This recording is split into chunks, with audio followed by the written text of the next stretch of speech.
దానిపైన కోర్టు ఎలా రిసీవ్ చేసుకుంటుంది? పోలీస్ వర్షన్ రోడ్ షో అని, Allu Arjun version road show కాదు, జనం క్లియర్ కావటానికి నేను లేసానని.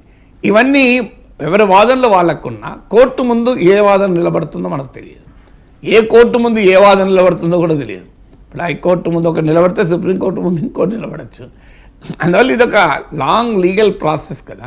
సో అందువల్ల ఇలాంటి అంశాలన్నీ ఉన్నాయి. ఇప్పుడు రోడ్ షో అనుమతి లేకుండా జరిపాడు అని, మరి రోడ్ షో అనుమతి లేకుండా జరిపినందుకు ఏ శిక్షలు విధిస్తారు? ఇప్పుడు అది రోడ్ షోనే కాదు కదా, ఇబ్బంది కాకూడదని నేను లేసానని అల్లు అర్జున్ తరఫున లాయర్లు వాదిస్తారు.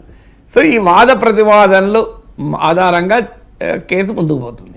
అందువల్ల మరి బెయిల్ రద్దు అవడం అంత సులభం కాదు అనుకొని విచారణకు పిలిచారా? ఎందుకంటే విచారణే జరపాలి, బెయిలే రద్దు చేయాలనే అభిప్రాయం హైదరాబాద్ పోలీసుకుంటే మళ్ళీ విచారణ పిలవాల్సిన అవసరం లేదు. ఎందుకంటే బెయిల్ రద్దు అయినాక ఆటోమేటిక్గా రిమాండ్ ఖైదీగా ఉంటాడు కనుక కస్టడీకి ఇవ్వమని పిటిషన్ వేసుకోవచ్చు. మరి కస్టడీ బెయిల్ రద్దు చేయమని కోరాలనుకున్నప్పుడు విచారణ పిలవాల్సిన అవసరం లేదు. ముందు బెయిల్ రద్దు చేయమని పిటిషన్ వేయాలి. మరి రీజన్ ఏందో మరి వాళ్ళ లీగల్ కౌన్సిల్ ఎవరికి ఎట్లా అడ్వైస్ ఇచ్చారో తెలియదు.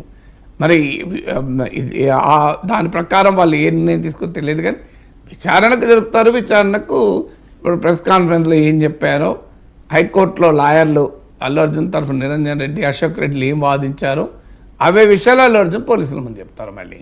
ఎందుకంటే అందుకే కదా తను లీగల్ టీంతో కూర్చునేది. కొత్త విషయాలు ఏం చెప్తారు? ప్రెస్ కాన్ఫరెన్స్లో కూడా లీగల్ టీంతో కూర్చొని ప్రెస్ కాన్ఫరెన్స్ అడ్రస్ చేశారు కదా. Will tell the same thing to the police. కోర్టులో లాయర్లు ఏం వాదించారు, ప్రెస్ కాన్ఫరెన్స్లో ఏం చెప్పారు, అవే విషయాలు చెప్తారు. ఇంకంతకన్నా వేరే అంశాలు ఏముంటాయి? Right sir. ఎంత పెద్ద ఇన్సిడెంట్ జరిగినా సాధారణంగా అది 2 లేదా 3 రోజుల వార్త సార్. అది మీరే అంటూ ఉంటారు, చూడండి ఒక 4 రోజుల తర్వాత ఈ వార్త ఉండదు అని చెప్పి. కానీ ఈ విషయంలో అనలేదు. 4వ తారీఖు రాత్రి జరిగింది సార్ ఇన్సిడెంట్. ఈరోజు 24th. ప్రతిరోజు కూడా అన్ని పేపర్లలో కూడా బ్యానర్ ఐటమ్ ఇదే. సో రేవంత్ రెడ్డి ఢిల్లీలో మీడియాతో మాట్లాడడం, వాళ్ళు ఏదైనా సైనికులు లేకపోతే డబ్బు కోసం వ్యాపారం చేస్తూ ఉన్నారు అని కామెంట్ చేయడం, ఆ తర్వాత రేవంత్ రెడ్డి మీద ట్రోల్స్ చేయడం, భారతీయ జనతా పార్టీ బీఆర్ఎస్ నాయకులందరూ కూడా రేవంత్కి అగేనెస్ట్గా మాట్లాడడం, ఇది కక్ష సాధింపు అని చెప్పేసి.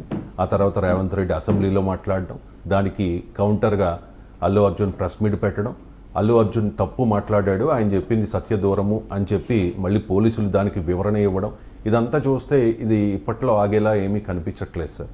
ఎంతవరకు వెళ్ళే అవకాశం ఉందంటే? నాకెలా తెలుసు? నేను జ్యోతిష్యం కాదు కదా, నేనేమి జ్యోతిష్యం చెప్పడం. ఎంతవరకు వెళ్తుందంటే దాని లాజికల్ ఎండ్ వచ్చే వరకు వెళ్తుంది. పుష్ప అంటే తగ్గేదే లేదు సార్. అంటే ఇప్పుడు ఇక్కడ ఎవరు తగ్గట్లే. ఇక్కడ అంటే ఎందుకు తగ్గుతారు? ఇప్పుడు పుష్ప 1 వచ్చింది, సినిమాలే సీక్వెల్ వస్తే కేసు మెల్లగా ఎందుకు? పుష్ప రూల్ అయింది, ఇప్పుడు ర్యాంపేజ్ అంటున్నారు. సో సినిమాలే సీక్వెల్స్ అయ్యాయి కదా. అంటే మీరు అన్న స్టేట్మెంట్ కూడా నేను అన్న కాంటెక్స్ట్ మీరు రాంగ్గా కోట్ చేశారు. ప్రతి వార్త ఆగదు, కంటిన్యూ కాకుండా ఉండదు. అట్లా అంటే డొనాల్డ్ ట్రంప్ ప్రెసిడెంట్ అయ్యాడు, ఆయన ప్రెసిడెంట్గా November 5th ఎలక్ట్ అయ్యాడు. అంతకు ముందు వార్త అయింది, అంత తర్వాత ఇప్పటికీ వార్త అవుతలేదా? అందువల్ల ప్రతి వార్త 2-3 రోజుల్లోనే చచ్చిపోతుంది అన్న కరెక్ట్ కాదు. ప్రతి వార్త ఎందుకు చచ్చిపోతుంది? ఇప్పుడు అమిత్ షా పార్లమెంట్లో వ్యాఖ్య చేశాడు, అది ఇప్పటికి చచ్చిపోయిందా? ఈవెన్ టుడే నడుస్తుంది కదా.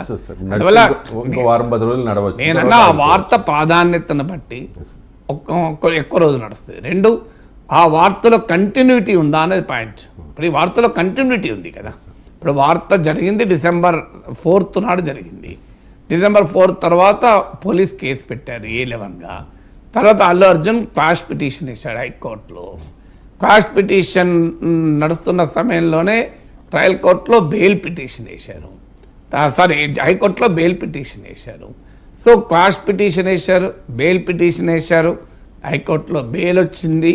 తర్వాత అంతకుముందు ముఖ్యమంత్రి ఆస్తక్ ఇంటర్వ్యూలో మాట్లాడాడు, దానిపైన పొలిటికల్ రియాక్షన్స్ వచ్చాయి. తర్వాత అసెంబ్లీలో అక్బరుద్దీన్ ఓవైసీ రైజ్ చేశాడు, లేదా ప్రతిపక్షం ఆరోపించినట్లు రేవంత్ రెడ్డి రైజ్ చేయించాడు. ఏమన్నా అనుకోండి, రైజ్ అయితే అయింది. రైజ్ చేయించాడా రైజ్ అయితే అయింది కదా. రైజ్ అయిన తర్వాత దాని మీద డిబేట్ నడిచింది, రేవంత్ రెడ్డి మాట్లాడాడు, తర్వాత అల్లు అర్జున్ దానికి రెస్పాండ్ అయ్యాడు. తర్వాత బెయిల్ రద్దు చేస్తాము అంటూ వార్తలు వచ్చాయి.